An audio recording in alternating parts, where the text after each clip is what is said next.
ನಮಸ್ಕಾರ ಎಲ್ಲರಿಗೂ ರಾಶಿ ಕುಕಿಂಗ್ ಚಾನಲ್ಗೆ ಸ್ವಾಗತ. ನಾನು ಮಮತಾ ಬಸವರಾಜ್. ಈ ದಿನ ನಾನು ತುಂಬಾ ಸಿಂಪಲ್ಲಾಗಿ ಕ್ವಿಕ್ಕಾಗಿ ವೆಜಿಟೇಬಲ್ ಪಲಾವ್ ರೆಸಿಪಿನ ಮಾಡ್ತಾ ಇದ್ದೀನಿ. ಮೊದಲಿಗೆ ನಾನು ಒಂದು ಕಡಾಯಿನ ಬಿಸಿ ಮಾಡಲು ಇಟ್ಕೊಂಡಿದ್ದೀನಿ. ನೀವು ಬೇಕಿದ್ರೆ ಕುಕ್ಕರಲ್ಲಿ ಮಾಡ್ಕೊಳ್ಬೋದು. ಇವಾಗ 2 ಟೇಬಲ್ ಸ್ಪೂನ್ ತುಪ್ಪ, 5ರಿಂದ 6 ಟೇಬಲ್ ಸ್ಪೂನ್ ಎಣ್ಣೆನ ಹಾಕ್ಕೊಳ್ತಾ ಇದ್ದೀನಿ. ನೋಡಿ, ಎಣ್ಣೆ ಬಿಸಿ ಆದಮೇಲೆ ಹೋಲ್ ಸ್ಪೈಸಸ್ನ ಹಾಕ್ಕೊಳ್ತಾ ಇದ್ದೀನಿ. ಚಕ್ಕೆ, ಲವಂಗ, ಏಲಕ್ಕಿ, ಮರಾಠಿ ಮೊಗ್ಗು, ಅನಾನಸು, ಪಲಾವ್ ಎಲೆ, ಸೋಂಪು, ಹಾಗೆ ಒಂದು 4 ಕಾಳು ಮೆಣಸು, ಕಲ್ಲುವನ್ನು ಹಾಕ್ಕೊಂಡು ಮೀಡಿಯಂ ಫ್ಲೇಮ್ನಲ್ಲಿ ಫ್ರೈ ಮಾಡ್ಕೊಳ್ತಾ ಇದ್ದೀನಿ. ಸ್ಪೈಸಸ್ನ ಹಾಕ್ಕೊಂಡ್ಮೇಲೆ ಮೀಡಿಯಂ ಫ್ಲೇಮ್ನಲ್ಲೇ ಫ್ರೈ ಮಾಡ್ಕೊಳ್ಳಿ. ಇವಾಗ ನೋಡಿ, ಇದಕ್ಕೆ ಕಟ್ ಮಾಡ್ಕೊಂಡಿರುವಂತಹ ಒಂದು 5ರಿಂದ 6 ಹಸಿಮೆಣಸಿಕಾಯಿನ ಹಾಕ್ಕೊಂಡು ಫ್ರೈ ಮಾಡ್ಕೊಳ್ತಾ ಇದ್ದೀನಿ.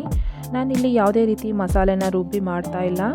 ಇವಾಗ ಇದಕ್ಕೆ ಒಂದು 2 ಈರುಳ್ಳಿನ ಸ್ಲೈಸ್ ಆಗಿ ಕಟ್ ಮಾಡಿ ಹಾಕ್ಕೊಂಡು ಫ್ರೈ ಮಾಡ್ಕೊಳ್ತಾ ಇದ್ದೀನಿ.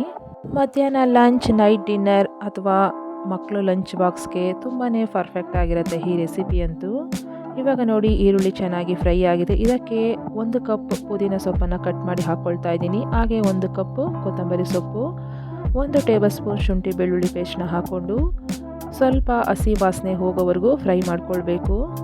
ಫಸ್ಟ್ ಟೈಮ್ ನಮ್ಮ ವಿಡಿಯೋನ ನೋಡ್ತಾ ಇದ್ದರೆ ನಮ್ಮ ಚಾನಲ್ನ ಸಬ್ಸ್ಕ್ರೈಬ್ ಮಾಡ್ಕೊಳ್ಳಿ. ಹಾಗೆ ನಮ್ಮ ವಿಡಿಯೋ ನಿಮಗೆ ಇಷ್ಟ ಆದರೆ ಒಂದು ಲೈಕ್ ಕೊಡಿ. ಇವಾಗ ನೋಡಿ, ನಾನು ಅರ್ಧ ಕಪ್ಪಷ್ಟು ಬಟಾಣಿನ ಹಾಕ್ಕೊಳ್ತಾ ಇದ್ದೀನಿ, ಅರ್ಧ ಕಪ್ಪು ಬೀನ್ಸು, ಅರ್ಧ ಕಪ್ಪು ಕ್ಯಾರೆಟು, ಹಾಗೆ ಅರ್ಧ ಕಪ್ಪಷ್ಟು ಗೆಡ್ಡೆಕೋಸನ್ನು ಕಟ್ ಮಾಡಿ ಸೇರಿಸ್ಕೊಳ್ತಾ ಇದ್ದೀನಿ. ಹಾಗೆ 1 ಟೊಮೊಟೊನ ಕಟ್ ಮಾಡಿ ಕೂಡ ಹಾಕ್ಕೊಳ್ತಾ ಇದ್ದೀನಿ. ಇವಾಗ ಇದನ್ನು ನಾನು ಸ್ವಲ್ಪ ಸಮಯ ಫ್ರೈ ಮಾಡ್ಕೊಳ್ತೀನಿ. ನಾನು ಒಣಗಿರೋ ಬಟಾಣಿನ ರಾತ್ರಿ ಇಡೀ ನೆನೆಸಿ ಹಾಕ್ಕೊಳ್ತಾ ಇದ್ದೀನಿ. ನೀವು ಫ್ರೋಜನ್ ಬಟಾಣಿ ಇದ್ದರೆ ಹಾಕ್ಕೊಳ್ಬೋದು. ನಿಮಗೆ ಸಮಯ ಇಲ್ಲ ಅಂದಾಗ ನೀವು ಯಾವುದಾದ್ರು ಕ್ವಿಕ್ಕಾಗಿರೋ ರೆಸಿಪಿ ಮಾಡ್ಕೊಳ್ಬೇಕು ಅಂತ ಅನಿಸಿದ್ರೆ ಈ ರೀತಿಯಾಗಿ ತುಂಬಾ ಸಿಂಪಲ್ಲಾಗಿ ಕ್ವಿಕ್ಕಾಗಿ ಈ ರೆಸಿಪಿನ ಮಾಡ್ಕೊಳ್ಬೋದು. ಇವಾಗ ನೋಡಿ, 1 ಟೇಬಲ್ ಸ್ಪೂನ್ ಧನಿಯಾ ಪೌಡರ್, ಅರ್ಧ ಟೇಬಲ್ ಸ್ಪೂನ್ ಗರಂ ಮಸಾಲ, ಸ್ವಲ್ಪ ಉಪ್ಪನ್ನು ಸೇರಿಸ್ಕೊಂಡು ಫ್ರೈ ಮಾಡ್ಕೊಳ್ತಾ ಇದ್ದೀನಿ. ನಿಮಗೆ ಎಕ್ಸ್ಟ್ರಾ ಫ್ಲೇವರ್ ಬೇಕು ಅಂದರೆ ಮಾತ್ರ ಧನಿಯಾ ಪೌಡರ್, ಗರಂ ಮಸಾಲನ ಹಾಕ್ಕೊಳ್ಳಿ, ಇಲ್ಲಾಂದರೆ ಸ್ಕಿಪ್ ಮಾಡ್ಕೊಳ್ಬೋದು. ಇವಾಗ ನೋಡಿ, ತರಕಾರಿ ಎಲ್ಲ ಚೆನ್ನಾಗಿ ಫ್ರೈ ಆಗಿದೆ. ಇದಕ್ಕೆ ನಾನು ಅರ್ಧ kg ಅಕ್ಕಿನ ತೊಳೆದು ಅರ್ಧ ಗಂಟೆ ನೆನೆಸಿಟ್ಕೊಂಡಿದ್ದೆ. ಆ ಅಕ್ಕಿನ ನಾನಿಲ್ಲಿ ಸೇರಿಸ್ಕೊಂಡು 1-2 ನಿಮಿಷ ಫ್ರೈ ಮಾಡ್ಕೊಳ್ತಾ ಇದ್ದೀನಿ. ನಾವು ಅಕ್ಕಿ ಹಾಕ್ಕೊಂಡ್ಮೇಲೆ ಫ್ರೈ ಮಾಡೋದ್ರಿಂದ ಅನ್ನ ಉದುದ್ರಾಗಿ ಚೆನ್ನಾಗಿ ಬರುತ್ತೆ.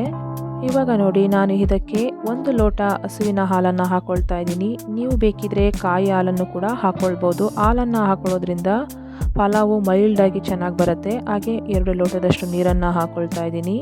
ಇವಾಗ ಸರಿಯಾಗಿ ಒಂದ್ಸರಿ ಮಿಕ್ಸ್ ಮಾಡಿಕೊಂಡು ಚೆನ್ನಾಗಿ ಕುದಿಸ್ಕೊಳ್ಬೇಕು. ನೀವು 1 ಲೋಟ ಸೋನಾ ಮಸೂರಿ ಅಕ್ಕಿನ ತೊಗೊಂಡಿದ್ರೆ ಅದಕ್ಕೆ 2 ಲೋಟದಷ್ಟು ನೀರನ್ನು ಹಾಕ್ಕೊಳ್ಳಿ. ಬಾಸುಮತಿ ರೈಸ್ ಆದರೆ 1.5 ಲೋಟದಷ್ಟು ನೀರನ್ನು ಹಾಕ್ಕೊಳ್ಳಿ. ಇವಾಗ ನೋಡಿ, ಅಕ್ಕಿ 3/4 ಭಾಗ ಬೆಂದಿದೆ. ನಾನು ಕಡಾಯಿಲಿ ಮಾಡ್ತಿರೋದ್ರಿಂದ ಮುಚ್ಚಳ ಮುಚ್ಚಿ ಕುಕ್ ಮಾಡ್ಕೊಳ್ತಾ ಇದ್ದೀನಿ. ನೀವು ಕುಕ್ಕರಲ್ಲಿ ಮಾಡೋದಾದರೆ 1 ವಿಸಲ್ನ ಕೂಗಿಸ್ಕೊಳ್ಳಿ. ಇವಾಗ ನೋಡಿ, ಪಲಾವು ರೆಡಿಯಾಗಿದೆ. ಇದನ್ನು ನಾನು ಸರಿಯಾಗಿ ಒಂದ್ಸರಿ ಮಿಕ್ಸ್ ಮಾಡ್ಕೊಳ್ತಾ ಇದ್ದೀನಿ. ಸ್ವಲ್ಪ ಸಾಫ್ಟಾಗಿ ಮಿಕ್ಸ್ ಮಾಡ್ಕೊಳ್ಳಿ, ಅನ್ನ ತುಂಡಾಗೋ ಚಾನ್ಸಸ್ ಇರುತ್ತೆ. ಬಿಸಿ ಇರುವಾಗಲೇ ಸರ್ವ್ ಮಾಡಿಕೊಂಡು ರಾಯ್ತಾ, ಚಟ್ನಿ, ಕುರ್ಮಾ ಜೊತೆ ತಿಂತಾ ಇದ್ರಂತೂ ತುಂಬಾ ಸೂಪರಾಗಿರುತ್ತೆ. ನೋಡಿದ್ರಲ್ಲ, ತುಂಬಾ ಸಿಂಪಲ್ಲಾಗಿ ಟೇಸ್ಟಿಯಾಗಿ ವೆಜಿಟೇಬಲ್ ಪುಲಾವ್ನ ಮಾಡೋದು ಹೇಗೆ ಅಂತ. ಈ ರೆಸಿಪಿ ನಿಮಗೆ ಇಷ್ಟ ಆಗಿದ್ರೆ ಒಮ್ಮೆ ಟ್ರೈ ಮಾಡಿ ಹೇಗಿತ್ತು ಅಂತ ನನಗೆ ಕಮೆಂಟ್ಸ್ನಲ್ಲಿ ತಿಳಿಸಿ.